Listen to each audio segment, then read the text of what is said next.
happy little games. Simultaneous multiplayer arcade games have been around since the beginning with the release of Pong.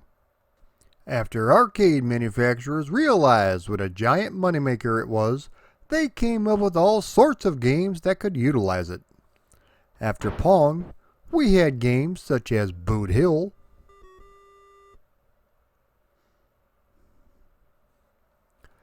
various racing games including Sprint 2,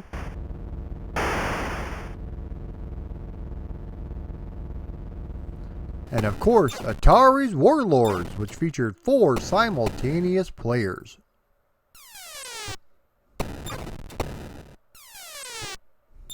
As technology improved, so did the multiplayer games, including Joust,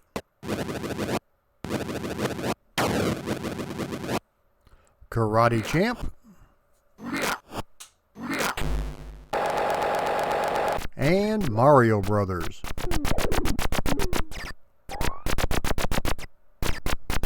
In 1984, Bally Sente released a series of multiplayer games, but the one we are talking about today is Hat Trick. This fun little hockey game would go on to become the company's best-selling arcade title. What is the sequel to this game and why is it so rare? So sharpen your blades and get ready to skate, because this is the history of Hat Trick. The year is 1984 and arcade manufacturer Sente is about to release their biggest arcade game in the company's history. In the early days of the company, they would become acquired by Bally, which turned it into Bally Sente for all future games. The company had developed the SAC-1, in which they would offer 3 generic cabinets, with one major difference being it would be completely upgradable, making them one of the first companies to offer this. The kits themselves would include interchangeable cartridges as well as new control panels and artwork. This meant that instead of getting rid of an entire cabinet, they can install a new cartridge along with artwork and control panel and essentially have a brand new game for a fraction of the cost in a matter of minutes. The company would call these kits Sack Packs, and they contained everything required for a brand new game.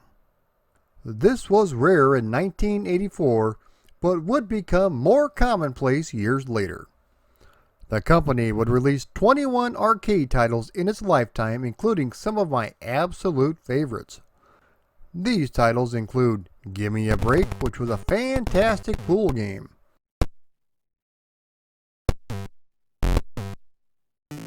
Hole in One, which is another excellent mini golf game,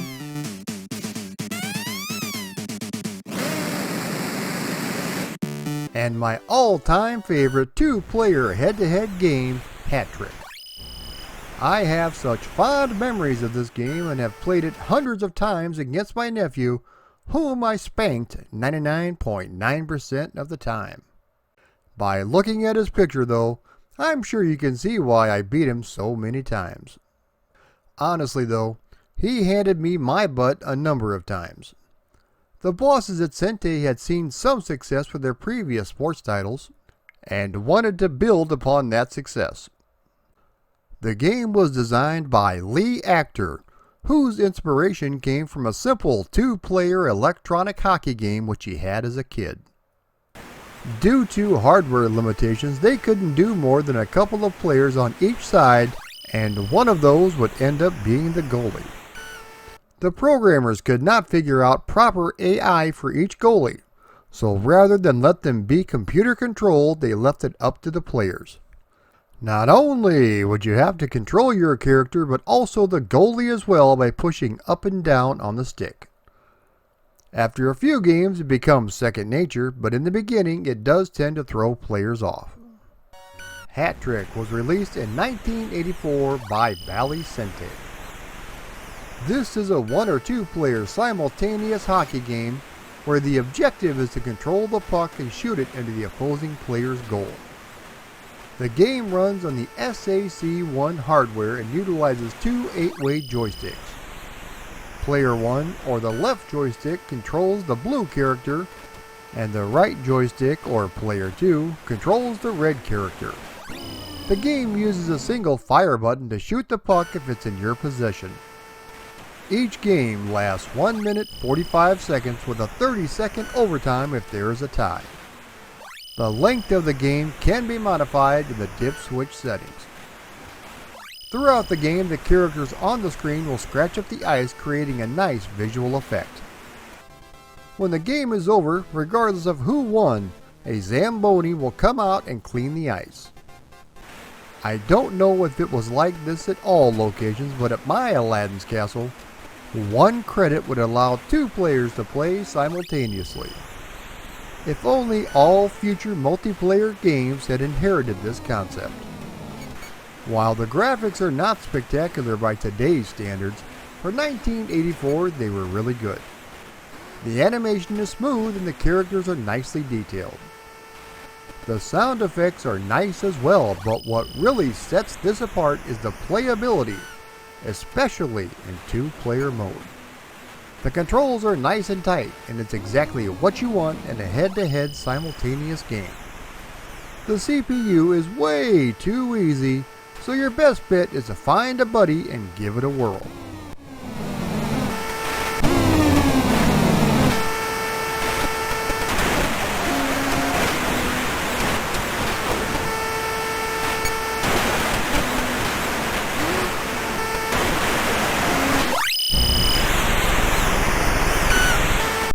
In 1985, Team Hat-Trick was on its way to being released, but it was canceled before it could go into production.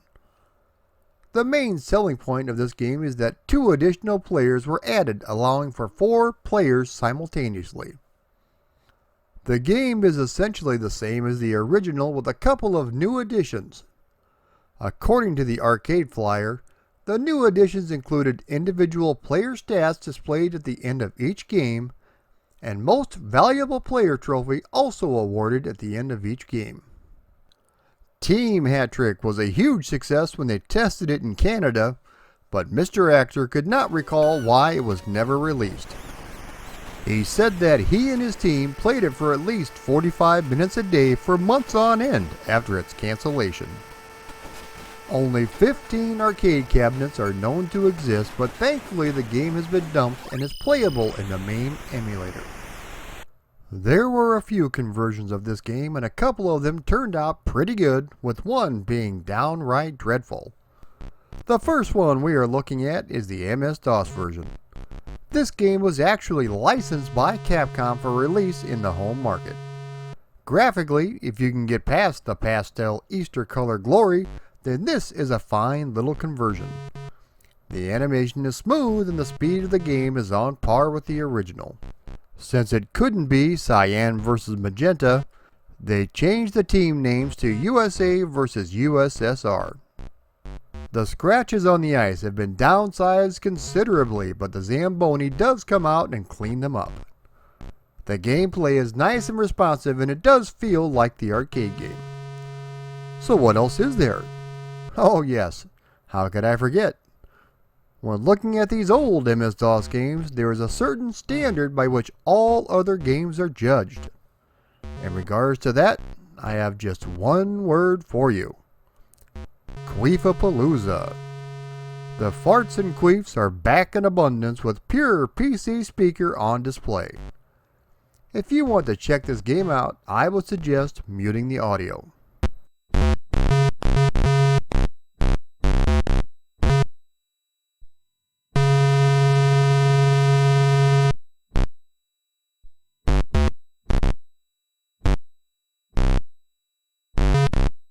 The good old Commodore 64 version is up next, and this turned out really well. We have a more accurate color palette than the MS-DOS version, but the sprites are a bit chunkier. The animation is still smooth along with the gameplay, which feels great. Everything that was good about the MS-DOS version was carried over, including the scratches on the ice as well as the Zamboni at the end. The sound effects are decent for the Commodore 64 and much better than the queefy goodness found in the MS-DOS port.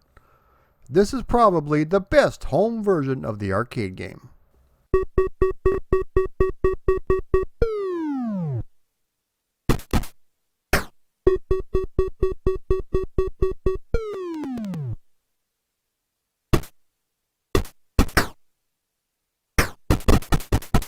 And that brings us to the final conversion, which is the absolute worst of the bunch, which is the Atari 7800 version. Oh my goodness. Still shots of the game make it look appealing even if the characters are way too large. If stuttering, herky-jerky abominations of a game is your kind of bag, baby, then this is the game for you. The last time I saw something this choppy, I was watching a Ginsu knife commercial. The gameplay is slow with questionable hit detection. The sound effects are absolutely grating with nothing redeeming being found in this title for me. What should have been a simple arcade port would wind up being one of the worst ones.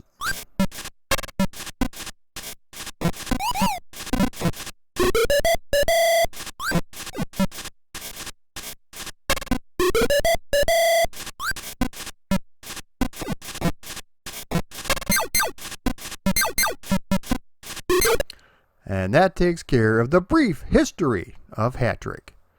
As I mentioned, I've always enjoyed this game, especially in two-player mode. It's a very basic premise, but the gameplay is tuned perfectly and will keep you coming back for just one more game. If you've never had a chance to try this game out, find a buddy and give this game a shot. You'll be glad you did. If you like this video, be sure to like, share, comment, and subscribe. Also, if you'd like to support me on Patreon, please click the link below. Thank you so much for watching.